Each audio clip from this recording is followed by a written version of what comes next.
നമസ്കാരം. കേരളത്തിലെ രൂക്ഷമായ വൈദ്യുതി ക്ഷാമം മറികടക്കാൻ പവർക്കട്ട് വരുന്നു.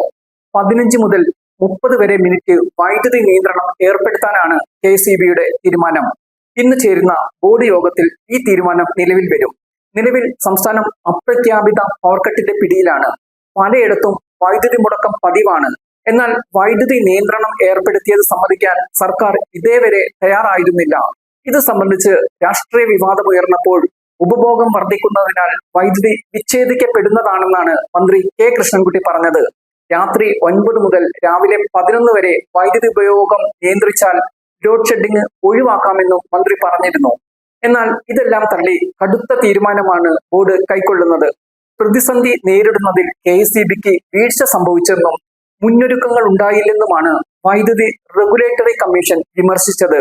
കടുത്ത വൈദ്യുതി പ്രതിസന്ധി നേരിടുന്ന സാഹചര്യത്തിൽ പവർ എക്സ്ചേഞ്ചുകളിൽ നിന്ന് ഉയർന്ന വിലയ്ക്ക് വൈദ്യുതി വാങ്ങാൻ കമ്മീഷൻ ബോർഡിന് അനുമതിയും നൽകിയിട്ടുണ്ട്.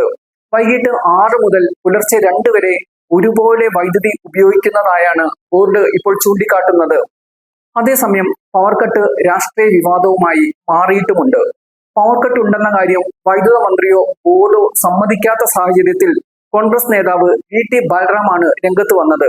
ഒരു ചോദ്യം, ഈ പവർക്കട്ട് എന്ന് കേട്ടിട്ട് എത്ര കാലമായി എന്ന ശിവൻകുട്ടിയുടെ 2024 ഏപ്രിൽ 5-ാം തീയതിയിലെ ഫേസ്ബുക്ക് പോസ്റ്റ് ആയുധമാക്കിയാണ് VT ബാലറാം രംഗത്തെത്തിയത്. അപ്പൂപ്പിന്റെ ചോദ്യത്തിന് മറുപടി ഉണ്ടോ കുട്ടികളെ എന്നാണ് ബൽറാം ചോദിച്ചത്. ഇതിന് പക്ഷേ മന്ത്രി ശിവൻകുട്ടി മറുപടി നൽകിയില്ല. പ്രതിപക്ഷ നേതാവ് VD സതീശനും പവർക്കട്ടിനെതിരെ രംഗത്ത് വന്നിരുന്നു.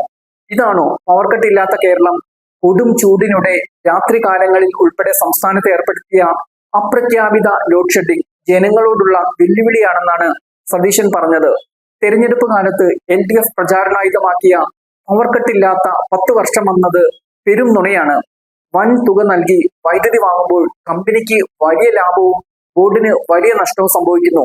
UDF അധികാരത്തിൽ വന്നാൽ ഇതേക്കുറിച്ച് അന്വേഷണം നടത്തുമെന്നും സതീശൻ പ്രതികരിച്ചിരുന്നു. എന്തായാലും കേരളം കടുത്ത വൈദ്യുതി ക്ഷാമം നേരിടുകയാണ്. ഡാമുകൾ എല്ലാം വറ്റി വരണ്ടിരിക്കുന്ന അവസ്ഥയാണ്. ശക്തമായ മഴ ലഭിച്ചില്ലെങ്കിൽ വൈദ്യുതി പ്രതിസന്ധി രൂക്ഷമാകാനാണ് സാധ്യത.